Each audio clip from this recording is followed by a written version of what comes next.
Rádio Rio de Janeiro, a emissora da Fraternidade, passa a apresentar Luz na Penumbra, programa que leva ao seu coração a mensagem da doutrina espírita.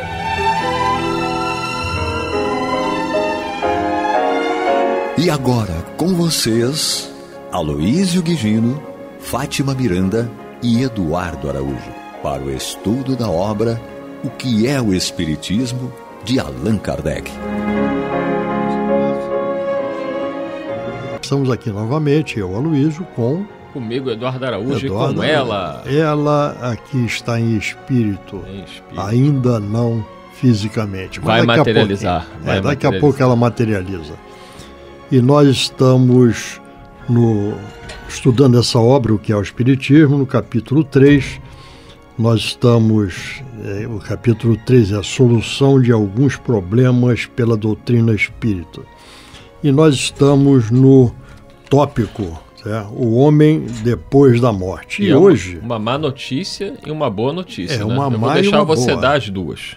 Não, vamos começar pela má. Pela má notícia. Certo?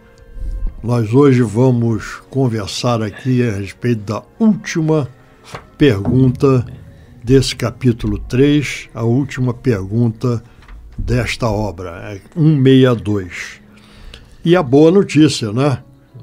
Nós vamos começar tudo de novo. Graças a Deus. Então quem chegou agora vai pegar do início. Vai pegar do início, certo? Vamos conversando. A gente já faz esse programa há algum tempo, né? E eu acho que nós já viramos e reviramos, certo? Esse livro aqui umas tantas vezes, certo? É verdade. Umas tantas vezes. E para ver se a gente também aprende, né? Então, essa questão 162, que nós estamos tratando hoje aqui, Kardec coloca uma questão. Em que consistem os gozos das almas felizes? Passam elas a eternidade em contemplação? Então, essa pergunta aqui, ela se refere a um conhecimento, a uma crença, certo, que era predominante na época, na maioria, certo, que dos gozos e penas eternas, né? Olha, é uma coisa muito danada, hein? A gente pensar que a gente ficava sem fazer nada pela eternidade, ou então sofrendo pela eternidade, era uma coisa que era muito complicada. Eu me recordo que recentemente, né, eu tirei umas mini férias e estava viajando no Nordeste e era noite, eu estava num hotel, um hotel bonito, com uma vista bonita lá na terra de Maria de Fátima Miranda, em Maceió, e eu fiquei contemplando aquilo ali, eu falei, gente, é tudo muito bonito, é legal, mas não me preenche. É bom você passear, é bom você curtir, não é ruim, não estou dizendo isso, né, que me entendo. Mas você imagina, né, pegando essa pergunta de Kardec, o que seria para um espírito ficar na eternidade só contemplando? Seria uma coisa torturante, entendeu? Nós não temos a ideia do que seja a eternidade, né? Ainda tem isso. Porque nós temos ainda muitos atavismos, muitos valores que dizem respeito diretamente à nossa vida aqui, certo? E a nossa vida aqui, ela é finita, certo? Ela tem um prazo de validade, certo? Então, essa questão das penas e gozos eternos era uma crença que existia até então dentro do cristianismo, né?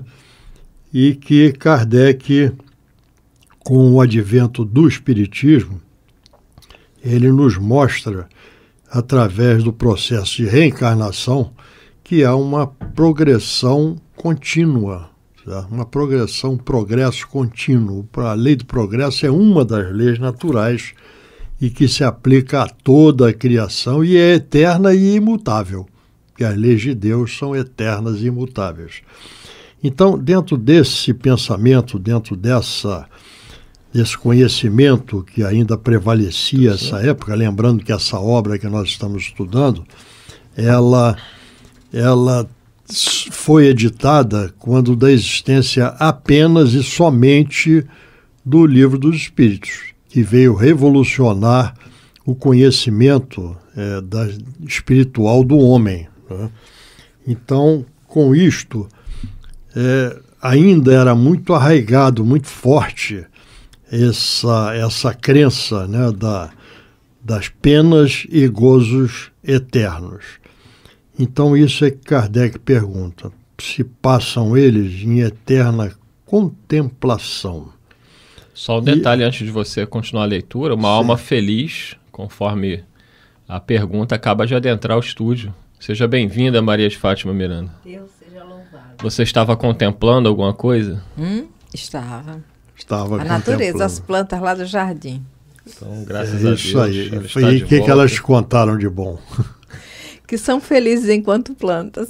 Tá bom. Estão felizes enquanto plantas. Então vamos aí à resposta. Vamos à resposta. Vamos pedir para Miranda, que chegou agora, que não fez nada até agora. Meu Jesus, vamos lá. Que ela leia então. Nós já demos a boa e a má notícia. A má notícia é que hoje encerramos o estudo do livro, e a boa é que recomeçaremos o estudo do livro. Recomeçaremos em seguida. Pois é, isso é bom, não é? Vamos lá. Então já sabe como é que fica o espírito feliz, ele nunca para. A justiça quer que a recompensa seja proporcional ao mérito, como a punição à gravidade da falta. Há, pois, graus infinitos de gozos da alma, desde o instante em que ela entra no caminho do bem, até aquele em que atinge a perfeição. A felicidade dos bons espíritos consiste em conhecer todas as coisas, não sentir ódio, nem ciúme, nem inveja, nem ambição, nem qualquer das paixões que desgraçam os homens. O amor que os une é, para os bons espíritos, a fonte de suprema felicidade, pois que não experimentam das necessidades, nem os sofrimentos, nem as angústias da vida material. Pausa aqui. Pode continuar aí. O estado de contemplação perpétua seria uma felicidade estúpida e monótona. Seria a aventura do egoísta, uma existência interminavelmente inútil. A vida espiritual é, ao contrário, de uma atividade incessante pelas missões que os espíritos recebem do Ser Supremo, de serem seus agentes no governo do universo. Missões essas proporcionadas ao seu adiantamento e cujo desempenho os torna felizes, porque lhes fornece ocasiões de serem úteis e fazerem o bem. Vê o Livro dos Espíritos, questão 558, das Ocupações e Missões dos Espíritos.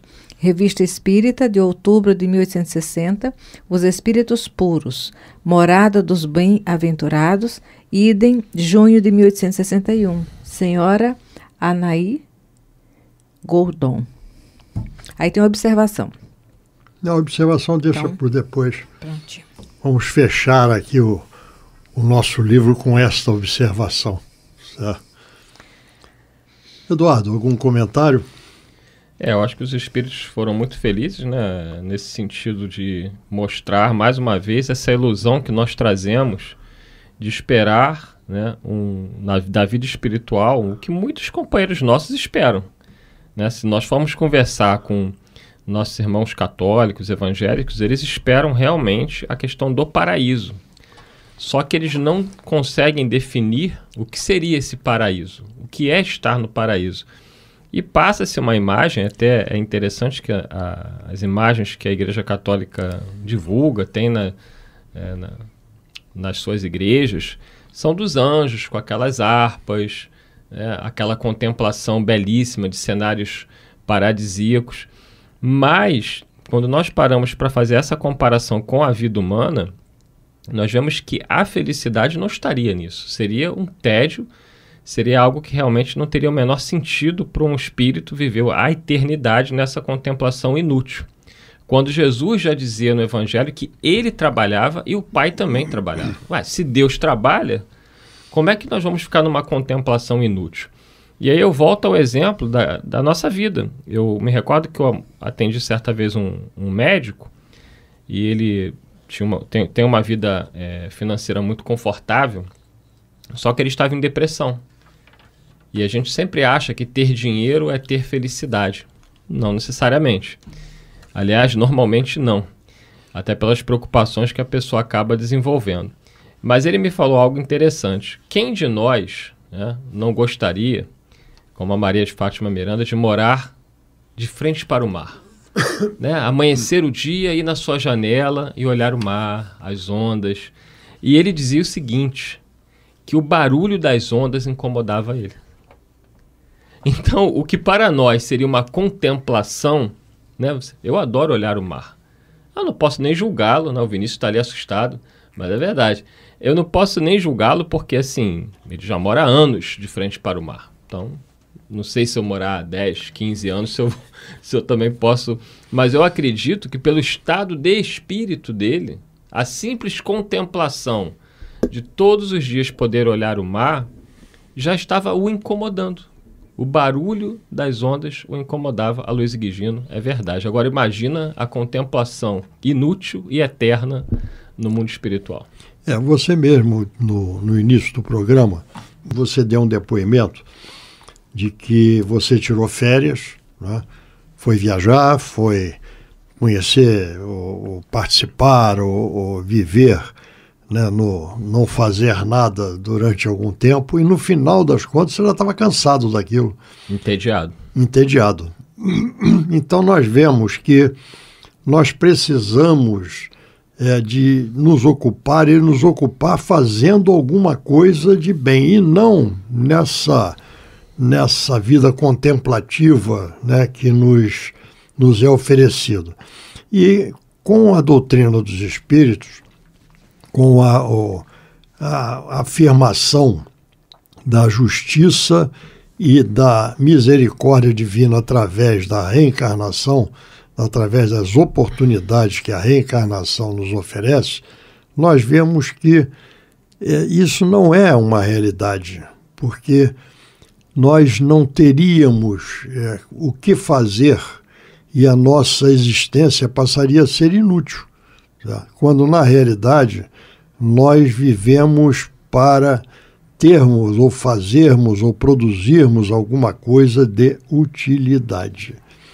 Então, dentro do Espiritismo, com a afirmação, a comprovação da reencarnação, e nós vemos que a reencarnação não é uma invenção, entre aspas, do Espiritismo, porque dos antigos, desde do princípio dos tempos, e os judeus, eles acreditavam na reencarnação. O Antigo Testamento, que é anterior a Jesus, temos várias afirmativas que comprovam a reencarnação como uma necessidade e uma realidade. Certo? Então, com a reencarnação, vai por terra essa questão das penas e gozos eternos. Certo? Quem gosta de ler, tem uma obra que é A Caminho da Luz, né? E aí nós observamos a importância do trabalho mediúnico do Chico Xavier, porque quando Emmanuel ele psicografa Caminho da Luz, ele já deixa para nós qual é o trabalho dos espíritos felizes, porque vai falar de Jesus, espírito puro, não é? Nessa tarefa de construir escolas, construir educandários. Então eu lembro que o primeiro capítulo do A Caminho da Luz, que vai falar da comunidade dos espíritos puros, narra que a eles Deus outorgou o direito de dirigir a evolução dos mundos, não é? Porque quanto mais habilitado, quanto mais capacitado, no mundo material é assim. Quanto mais habilitado, quanto mais qualificado, o profissional, ele tem chances de expandir o trabalho dele. Por que seria diferente no mundo espiritual? Aí, enquanto o Eduardo estava falando desse moço que mora em frente à praia e às vezes o barulho do mar incomoda, é porque na realidade a morada dele não está bem. A verdadeira morada do espírito é o íntimo dele, não é? E este companheiro, ele não está se sentindo bem consigo mesmo, não importa onde ele esteja, ele vai estar sempre desconfortável, até que ele consiga essa paz interior. É isso aí. E aqui Kardec diz o seguinte, que é o que todos nós devemos almejar, né? Que esses espíritos, né, mais elevados, ao invés de ficarem na simples contemplação, a alegria deles, né, além de conhecerem todas as coisas, né, os espíritos puros nesse caso, eles não sentem ódio, nem ciúme, nem inveja, nem ambição, nem qualquer das paixões que causam a desgraça dos homens. Aqui nesse trecho mostra o porquê somos infelizes. Porquê das nossas dores, porquê da nossa angústia, da nossa ansiedade, porque nós somos espíritos que ainda carregamos conosco esses sentimentos em algum grau, não quer dizer que todos carregam no mesmo grau, mas todos nós em algum momento sentimos isso, né, que são sentimentos de ódio, de ciúme, de inveja, de ambição, paixões que nos prendem à vida material e que nos distanciam da verdadeira felicidade, né, que é a felicidade que os bons espíritos sentem, que é a paz de consciência, que é a sensação de estar servindo a Deus, né, de estar ajudando o seu próximo. Porque se Jesus diz que ele trabalhava e o Pai também trabalhava, é porque para Deus o trabalho é algo que traz felicidade. E nós temos uma imagem do trabalho aqui na Terra como algo ruim. Castigo. O trabalho para nós ainda é um castigo. Até pela característica de mundo de provas e expiações, que realmente nós vamos observar os trabalhos humanos, existe muita exploração, existe muita humilhação. A pessoa muitas vezes é obrigada a trabalhar em algo que ela gostaria de não estar fazendo, pelas circunstâncias da vida. Então, criou-se a ideia, né, e o sentimento de que o trabalho é algo ruim, que é um castigo. E aqui Allan Kardec vem trazer exatamente o contrário, né, que para os espíritos puros, para os espíritos bons, o trabalho é alegria, né, e a contemplação inútil seria um verdadeiro martírio, né, uma verdadeira tortura para qualquer espírito, ainda que estivesse no paraíso. Seria um desperdício, né? Então nós estaríamos diante de uma obra da criação que não teria valor. Então nós nos recusamos a aceitar, pela sabedoria do Pai, que isto pudesse ocorrer. E com isso nós chegamos ao final desse nosso livro. Mas ainda tem dois aspectos aqui que eu acho que merecem a nossa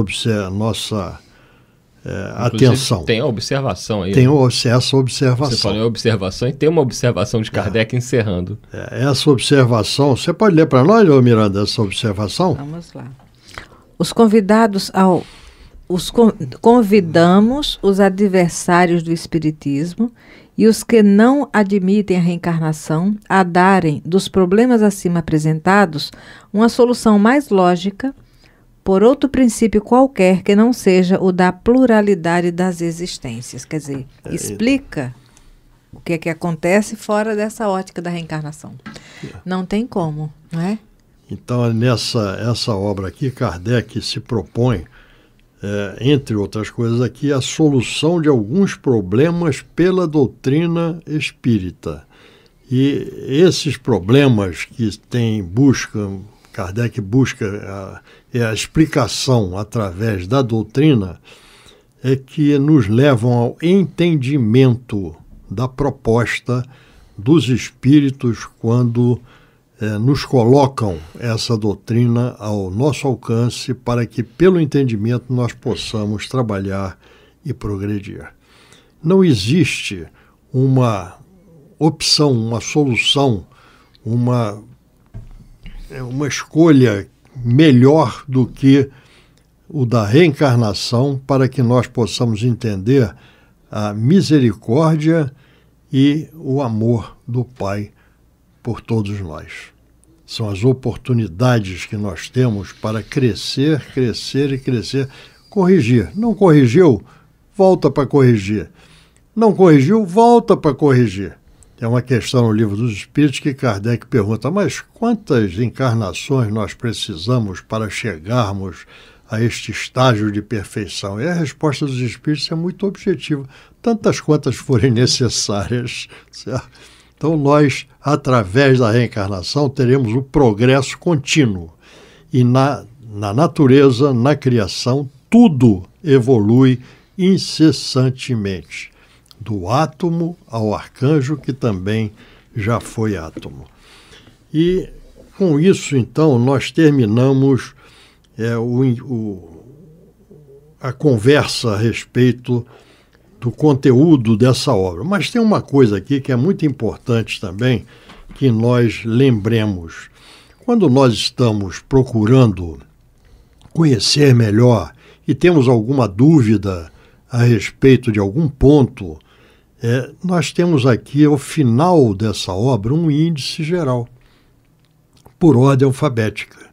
Então, aqui nós temos, com as palavras-chave, nós temos aqui onde está nesta obra a colocação, a resposta, o esclarecimento que Kardec nos traz a respeito de cada um desses pontos. Então, não é para que nós estudemos o índice, mas que nós nos amparemos e busquemos o auxílio do índice quando quisermos consultar esta obra, porque, como todo índice, nos orienta para que nós encontremos aquilo que nós buscamos. Não é? Então, por exemplo, aqui, charlatanismo, nós temos aqui, na página 64, na página 78, dentro da mediunidade, certo?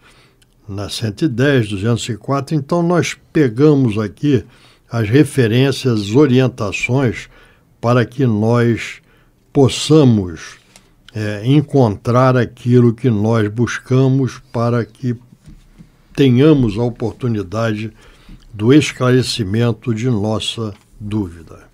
E agora sim, nós podemos dizer que nós terminamos o repasse, a conversa dessa obra.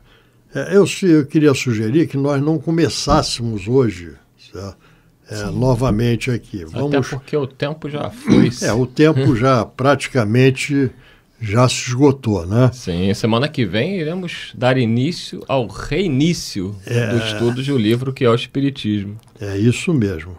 Então, apenas fazendo um balanço de tudo aquilo que nós vimos aqui, vamos lembrar que essa obra foi editada em 1859, quando só existia a disponibilidade do Livro dos Espíritos, que foi em 57, e que gerou uma série de dúvidas para aqueles que procuraram conhecer melhor a proposta da doutrina dos Espíritos. A doutrina é dos Espíritos e não é de Kardec. Kardec organizou as respostas dadas pela espiritualidade.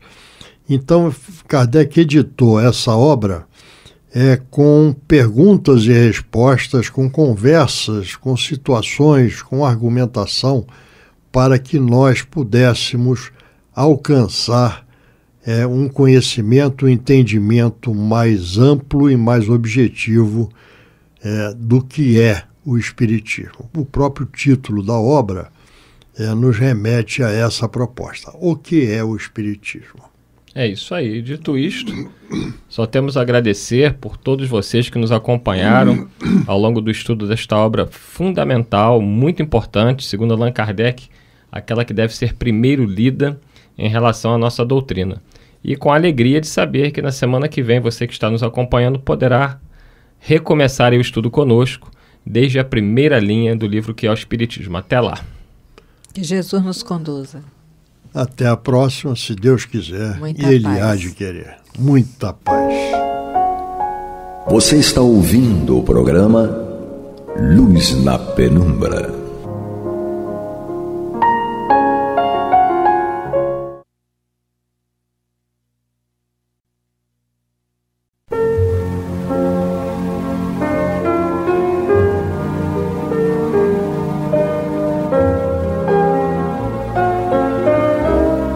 A Rádio Rio de Janeiro está levando ao seu lar e ao seu coração a mensagem consoladora da doutrina espírita, através do programa Luz na Penumbra.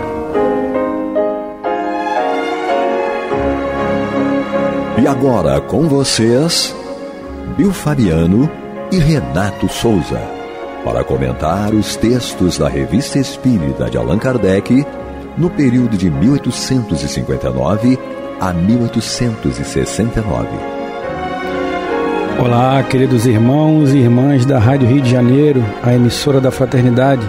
Eu sou o Bill Fabiano, estamos juntos mais uma vez para mais um Luz na Penumbra, eu e meu parceiro Renato Souza, para dar continuidade ao estudo da obra Revista Espírita, o mês março, o ano 1859. Como no último programa, vocês sabem, nós estamos falando sobre estudo, o capítulo Estudo sobre os Médios, e nós estamos em fenômeno de transfiguração, não é isso, Renatão? Exatamente isso, Bill. Estamos de volta, exatamente isso aí, tá? Vamos retomar, então. Paramos lá na questão 9, não é isso? Né? Exatamente. No último programa, né, as perguntas aqui que estavam sendo feitas por Allan Kardec, não é isso? E as respostas que ele vem trazendo. Exatamente. Vamos voltar só um pouquinho, né? Vamos voltar só pra 2, vamos voltar para 8? Isso. Pra galera pegar o fio da meada aí, né? Sim, com certeza. A número 8 diz o seguinte: qual a causa primeira desse fenômeno, Renatão? Causa primeira desse fenômeno, né? A vontade do Espírito. Então, olha só, tudo bem, parte, é bem simples, né? Tudo parte da nossa vontade, né? Resposta bem sucinta, não é? E que parte da vontade. Eu quero fazer. Sucinta e que diz tudo, né? Sim, com certeza. Eu quero fazer, né? Por algum motivo e se há um empenho muito grande, toda a força em cima daquilo, daquela vontade, não é? Exatamente. Sem dúvida. Evidentemente que se reúnem outras características ali, outras situações, outros fatores, outras, né? Nessa vontade. Outras permissões também. Lembrando sempre que tudo está sobre a égide da espiritualidade, né? Sim, se é permitida porque há uma necessidade, e os espíritos também têm a vontade, que é soberana, entre aspas, mas nunca sobrepõe, né, a vontade e a permissão de Deus, maior de Deus, de Jesus, enfim. E a 9, todos os espíritos, Renato, podem produzir o fenômeno de transfiguração? Aí que entra, né, o que a gente já estava falando, né? E a resposta é não. Os espíritos não podem sempre fazer o que querem. Aí entra tudo que a gente já estava adiantando aqui, né? Exatamente. É o que ele pode fazer, o que está dentro das possibilidades dele, dentro da evolução dele, dentro do universo de situações que ele já pode né, manusear, digamos assim, sim, né? Sim. Trabalhar. Sim. E é interessante essa pergunta e essa resposta, né? Porque a gente vê muitos... A gente vê de forma comum aí trabalhos de magia, né, Renato? Entregas e situações de cobrança, né? Cobrança de pessoas que fazem, como se eu, por exemplo, fosse fazer um trabalho para o Renato ter um problema de saúde. É a minha vontade de encarnado e a vontade do espírito, que sim, vai lá, entre aspas, né? Aspas no que eu vou falar aqui, vou parafrasear um grande amigo, Renato Souza, aspas no que eu vou dizer. Certo, bem lembrado. Naquele espírito tem a vontade, tanto a minha de encarnado em fazer o mal para o Renato, quanto a do espírito lá, o contratado, digamos assim, para fazer aquele ato, né? Só que existe uma coisa também chamada aí dentro desse sistema, que é chamada lei de causa e efeito, né, Renato? Se dentro da lei de causa e efeito o Renato tiver que passar por aquela situação, será permitido pela espiritualidade que isso ocorra, porque ele está em falta, em débito com a lei de causa e efeito. Então como o Renato falou, há muitas nuances nessa questão. A vontade do espírito, o livre-arbítrio, é soberano, mas na medida em que há necessidade que aquilo ocorra. Porque se aquilo não tiver que ocorrer, né, Renato? O martelo é batido lá em cima, chega, ou já tivesse cessado, né, aquilo que o Renato passou, ou teria que passar. O martelo é batido lá, chega, vamos cessar, vamos afastar esse espírito, porque ele já cumpriu com quem tinha que cumprir. Exatamente, Bill, exatamente. Allan Kardec deixa isso muito claro no Livro dos Espíritos, uma pergunta lá, né, pertinente a respeito dessa situação, né? Por que Deus permite, a pergunta foi feita dessa forma por Allan Kardec, né, aos espíritos, por que Deus permite o mal, não é? Sim, existe uma finalidade, existe sempre uma finalidade, não é? De preparar, de testar, não é isso? Tá? Uma finalidade que sem dúvida nenhuma, vai levar, encaminhar você para o bem, vai trazer você de volta para o caminho. Aí entra uma série de outras questões importantes que a gente precisa colocar, não é? Que é a questão da sintonia também. Por que aquela situação ocorreu comigo? Que similaridade eu tenho com aquilo? Qual a similaridade que eu tenho com aquilo? Não é? Eu posso não estar fazendo hoje, mas e ontem eu tinha alguma ligação com isso? Eu posso ter feito perfeitamente isso para alguém. Aí existe aquela situação, Bill, que é expiatória. O que é expiar? É a providência divina me colocar no lugar do outro, uma vez que eu não soube aproveitar as provas, né? As oportunidades que eu tive de melhorar, de me adequar, de retomar o caminho, né? Na senda do bem, na senda do que deve ser feito, tá? Então, existe sim uma finalidade nisso aí. Então, ele permite para que eu possa retomar esse caminho, para que eu possa voltar, para que eu possa parar e pensar, não é? Sem dúvida nenhuma. Exatamente, aquilo que a gente sempre fala, né, da questão da pedagogia. Existem dois tipos de pedagogia, que é a pedagogia da dor e a pedagogia do amor. Exato. Invariavelmente a gente escolhe a pedagogia primeira, que é a da dor. Né? A primeira, nessa questão que eu coloquei aqui, né? A primeira sempre é a do amor, obviamente. Mas como a gente está sempre falindo nos nossos intentos, a gente acaba escolhendo a pedagogia da dor, que é aquela que faz com que a gente aprenda verdadeiramente, mas é que nós sofremos também mais, né? Sim. Então sim. É isso, Renato. Vamos entrar na questão número 10. Sim, vamos lá. Que diz o seguinte: como explicar a força anormal dessa mocinha, na mocinha citada no capítulo, né? Transfigurada na pessoa de seu irmão? Repito, como explicar a força anormal dessa mocinha transfigurada na pessoa de seu irmão? É muito comum, né, que a gente tem esse tipo de relato, né? E a gente vê também, né, no próprio trabalho mediúnico, né, Renato? As pessoas ganham força sobre-humana, né? Porque não estão sós, né? Na maioria das vezes elas estão acompanhadas e isso acaba potencializando a força física delas, né, Renato? Todo sentimento que envolve aquela situação, né? Envolve tudo isso. E o que os espíritos respondem aí, Renato? Aí eles dizem assim: o espírito não possui uma grande força. É uma pergunta, né? Ele responde com uma outra pergunta. O espírito não possui uma grande força? De resto, é a do corpo em seu estado normal. Né?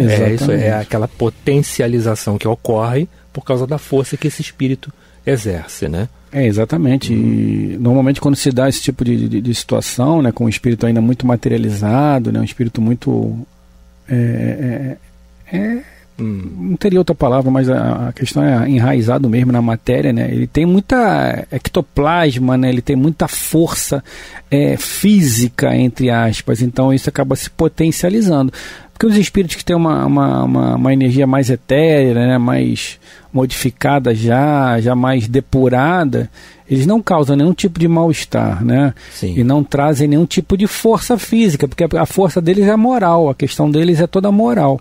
Então, quando se tem esse tipo de incorporação que é mais incisiva, mais aparente, normalmente é trazida por espíritos que ainda estão muito aquém ainda da verdade. Certo, né? Perfeito. Mais alguma coisa para acrescentar aí, Renatão? Tem alguma coisa para acrescentar. Tem uma nota, né? Tem uma nota aqui onde ele diz assim: esse fato nada tem de surpreendente. Frequentemente se veem as pessoas mais fracas dotadas momentaneamente de uma força muscular prodigiosa por uma causa superexcitante. Então a palavra é exatamente essa aí, né?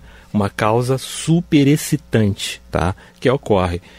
Às vezes encontramos com pessoas, né, que você verifica ter um comportamento tranquilo, né, um comportamento assim, calmo, né, mas de repente explode. Aquilo ali se potencializa, isso, né? Explode. Você disse: nossa, não esperava isso, acontecer isso. É justamente quando ocorre isso que está sob esse efeito, né, sobre esse efeito aí dessa ação, né, desses espíritos, tá? Bill, a gente estava falando da questão do bem e do mal, então a gente vai encontrar lá no Livro dos Espíritos, a partir da questão 629, não é? A partir que é o Livro dos Espíritos, o bem e o mal, nós vamos encontrar lá, né? E a gente comentou, e seria bom que a gente trouxesse aqui, né? Vamos lá. Para os nossos ouvintes aqui, né? Toda uma passagem a respeito, né? Allan Kardec vai discorrendo sobre essas situações e os espíritos também vão comentando sobre tudo isso, né? E vai embora na partir daquela questão que a gente citou na 636, e ele fala assim: o bem e o mal são absolutos para todos os homens. Tem uma resposta assim, ó: a lei de Deus é a mesma para todos, mas o mal depende sobretudo da vontade que se tenha de fazê-lo. O bem é sempre bem e o mal sempre mal. Qualquer que seja a posição do homem, a diferença está no grau de responsabilidade. Exatamente. Então Deus vê sempre o que primeiro? O pensamento, né? A tua intenção de fazer, tá? E outra questão importante que ele também vê, que é a intensidade disso que você praticou, né? Daquele mal que você praticou, o universo que foi prejudicado em cima daquilo. Eu posso praticar uma ação contra o Bill, mas que está prejudicando aos filhos, a esposa, a mãe, o pai. Então, o raio, né, de atuação dessa ação que eu pratiquei. Não é isso, Bill? Perfeito. Lembrando que nós estamos aqui no programa Luz na Penumbra, Revista Espírita, o ano de 1859, o mês de março. Nós estamos no capítulo Estudo sobre os Médios, falando sobre a transfiguração. Vamos dar continuidade aqui então, Renatão? Vamos lá. Pergunta número 11. No fenômeno da transfiguração, já que o olho do observador pode ver uma imagem diferente da realidade, dar-se-á o mesmo em certas manifestações físicas? Por exemplo, quando uma mesa se ergue sem contato das mãos e a vemos acima do solo, é realmente a mesa que se deslocou? O que o Espírito responde aí? O podeis perguntar? Ou seja, já não está muito claro aí, não? Já não é claro o que ele está perguntando? Né? Para quê? Né? Perguntar mais o quê? Né? Então, ele acha que a ilusão de ótica, a mesa está... Né? E foi justamente isso que levou o Allan Kardec, não é? a ter essa atenção chamada para essa questão, não é? Como é que pode, né? Até então ouvia-se falar em tudo isso, né? E diziam para ele: olha, as mesas estão girando lá. Olha, e o que é melhor, né? Você não vai acreditar, senhor Hipólite, né? É que elas estão respondendo questões científicas, questões, né, de alta relevância. Imagina uma pergunta dessa para um pesquisador, para um cientista. Pois é, né? Um professor. Um professor, né?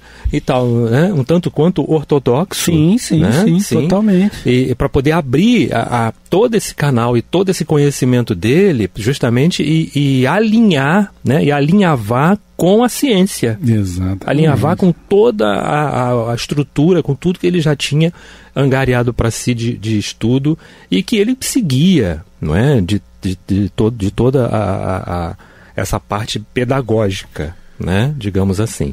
Então, elas respondem, mas respondem como? Com batidas, quer dizer, não são as mesas, né? Sim. A mesa não é o princípio inteligente. Assim, uma energia ali que atuava, né, através da mesa, sem dúvida, com os médiuns ali, para poder também combinar fluidos para que aquilo ocorresse. Então, eu quero responder sim. Então, vamos lá. Sim, duas batidinhas na mesa, né? Quero responder não, é uma só. Hoje as batidas se transformaram em intuição, se transformaram em caneta, em lápis, enfim. E assim vai a mediunidade também evoluindo, né? Exatamente. Com certeza. Exatamente. Sem dúvida. Então vamos lá. A número 12. Quem a levanta? Quem levanta a mesa? Os espíritos respondem? A força do espírito. Exatamente. E a gente já lembrou em vários programas aqui, Bill, a questão da moedinha, né? Que o personagem lá do Ghost ele foi subindo com ela pela parede para que o personagem da Demi Moore pudesse verificar. Porta, né? Olha, mas por que isso, na porta? Por que essa moeda está subindo sozinha assim? Eu não acho que eu não vi esse filme, não, Renato. Eu não vi, eu acho que não. Quase essa semana ainda não vi, não. Essa semana não vi, não. Quase ninguém viu esse filme, né? Quase ninguém viu. Então, mas esse filme é muito, muito interessante para esse tipo de muita assunto que nós estamos trazendo. Sim, né? Com certeza, né? E ele aprendeu com quem? Com um outro espírito que já tinha um certo desprendimento até de algumas situações, mas que ainda era enraizado em questões ligadas à vingança, sim, né? Estava ali guardado ao vício ali do fumo, né? Sem dúvida. No metrô, né? Muito embora ainda, né? Preso ao orbe por causa dessas situações, desses vícios, mas... né? Já tinha um conhecimento. Já sabia fazer uso da força que tinha, como espírito desencarnado. Exatamente. Não é? Como espírito desencarnado. Então ele ensinou para ele, olha só a latinha, então ele vai dando um peteleco, é a tua o quê? Vontade, que nós falamos lá no início. É a vontade dele em fazer, a tua vontade. Imprime a tua vontade ali, o teu pensamento, eu preciso movimentar isso aqui. Exatamente. E sem dúvida ao redor existiam fatores que favoreciam com que o espírito pudesse fazer aquilo. E nesse caso aí que você citou do filme, é diferente daquele exemplo que eu dei aqui agora, da questão de magia negra, porque não depende depende de, como você falou, de conjunções ali da natureza, que ele busca a natureza, ectoplasma, ou situações ou capacitações que a própria natureza em si, que está aí no ambiente, que está na ambiência natural, fornece para o espírito. Ele se utiliza daquilo dentro do conhecimento dele, se utiliza daquilo ali para materializar a vontade dele, que no caso ele está materializando a vontade dele, né? A vontade de chutar lata, no caso aí esqueci o nome do personagem do Patrick Swayze. Era o Sam. Sam, né? Sam pega a moeda e sobe pela porta, enfim, ele está manifestando uma vontade dele, então ele está buscando em a natureza possibilidades para isso. Certo. E tem uma nota do Allan Kardec aqui. Tem uma nota aí grande, enorme, nota enorme.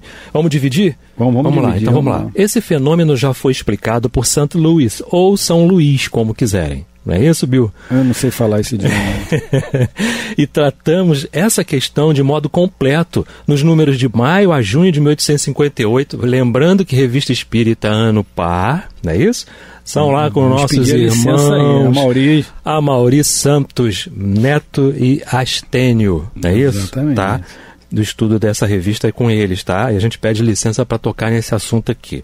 A propósito da teoria das manifestações físicas, nos foi dito que, nesse caso, a mesa ou objeto qualquer que se mova se anima de uma vida factícia, momentânea, que lhe permite obedecer à vontade do espírito. Bill, vai continuar? Vamos lá.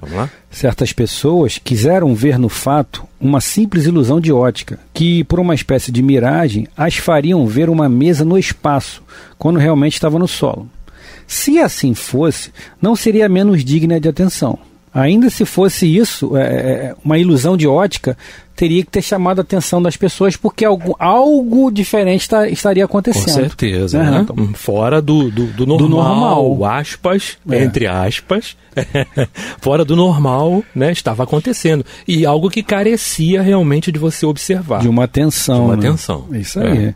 É curioso que aqueles que desejam contestar ou denegrir os fenômenos espíritas os expliquem por causas que elas mesmas seriam verdadeiros prodígios e igualmente difíceis de compreender.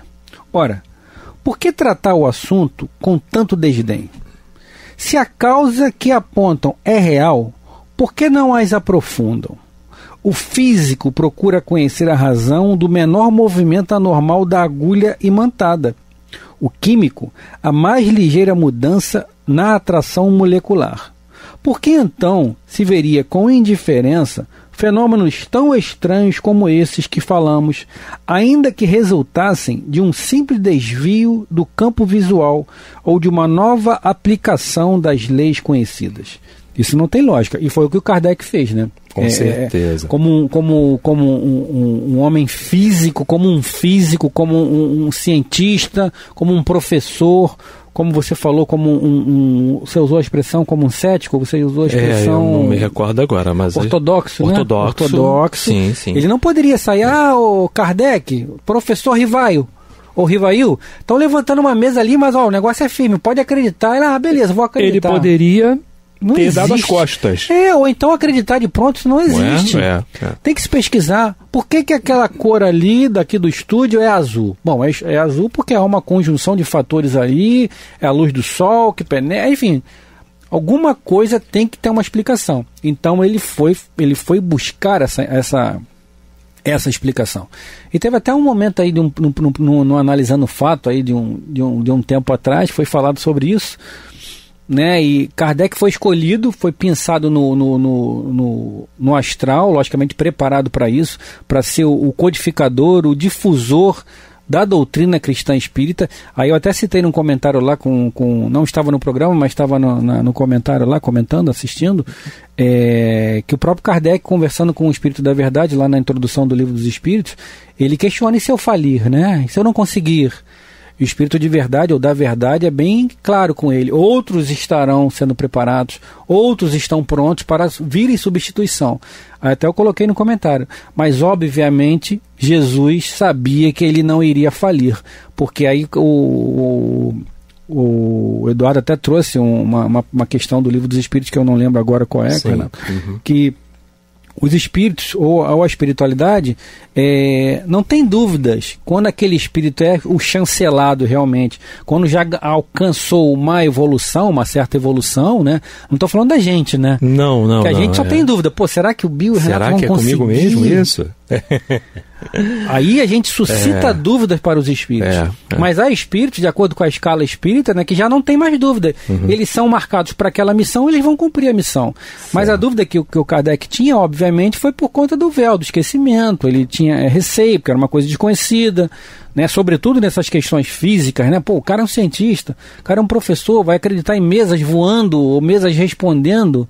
Logo, né? ele. Logo ele, membro da Sociedade Científica de Paris. Sim. Então, a espiritualidade sabia que ele iria ter êxito, né? Então não tem como dar errado. Então o Kardec pegou o cajado, como eu costumo dizer, e levou até o final da tarefa dele, da missão, com maestria, né? Nós estamos assim, mês passado, né? Se eu não me engano, foi, agora é decreto, né? Sim, existe o Dia do Espiritismo. 18 de abril. 18 de abril, justamente o 18 de abril, que foi o ano de 1857, lançamento, né? Do Livro dos Espíritos. Lançamento do Livro dos Espíritos. Então agora, né, tá lá, tá na lei, né? Existe esse dia. E você falou muito bem quando você traz essas passagens que a gente encontra em obras póstumas, não é? Sim. De que o Kardec... as pessoas às vezes perguntam, Bill, pra gente, vamos aproveitar esse tempinho aí já que está terminando, né, pra gente colocar isso. Muitas pessoas falam assim: por que vocês idolatram o Kardec? Não, a questão não é idolatrar o Kardec, não. Sim, mas sim, damos crédito, né, e gratidão a tudo que ele fez, a todo o esforço, porque se você for ler a biografia dele, você vai ver o que foi que ele passou. Exatamente. Doente, né, enfermo, largou tudo, a mulher é que cuidava de tudo na casa e ainda ajudava ele. Sim. Não é? Olha o tamanho quando ele descobriu o que ele tinha que fazer, tá? O que ele tinha que fazer. Então, uma responsabilidade muito grande e que a gente tem que dar esse crédito. Sim, precisamos dar esse crédito. Nós idolatramos também, Jesus. Sim. E na verdade até a Meli, quando ele desencarna, ela dá uma certa continuidade ali no trabalho dele, mas como você falou, não é uma questão de idolatria, mas é questão de entender o que foi feito, o trabalho que foi feito. Não é um crédito, porque o trabalho é do Cristo, mas ele foi outorgado do Cristo para trazer para cumprir com aquela tarefa, e cumpriu com maestria. Então não é idolatria, é gratidão ao espírito daquele que late, né? Então a gente está chegando aí, né, ao final de mais um Luz na Penumbra. Nós agradecemos a todos que estiveram conosco nesse estudo e convocamos a todos que compartilhem, que estejam conosco sempre, todas as sextas-feiras, no estudo da obra Revista Espírita, o ano de 1859. Renatão, um beijo em seu coração, obrigado mais uma vez, beijo em todos. Grande abraço a todos, até o próximo programa.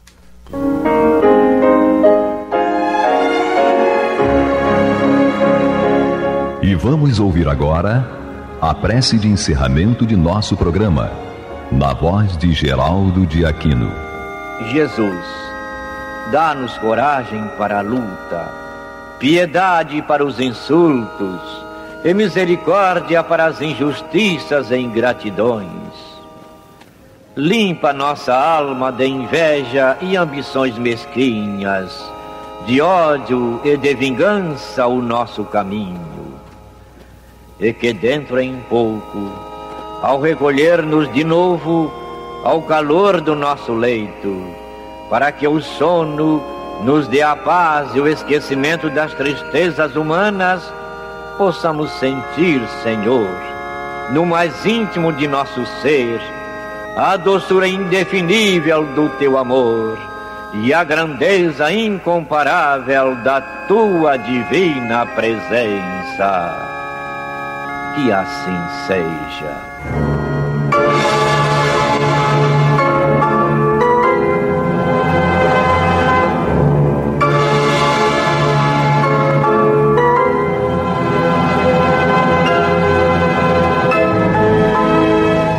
Acabamos de apresentar o programa Luz na Penumbra, que voltará a ser apresentado na próxima segunda-feira, às 21 horas, nesta emissora.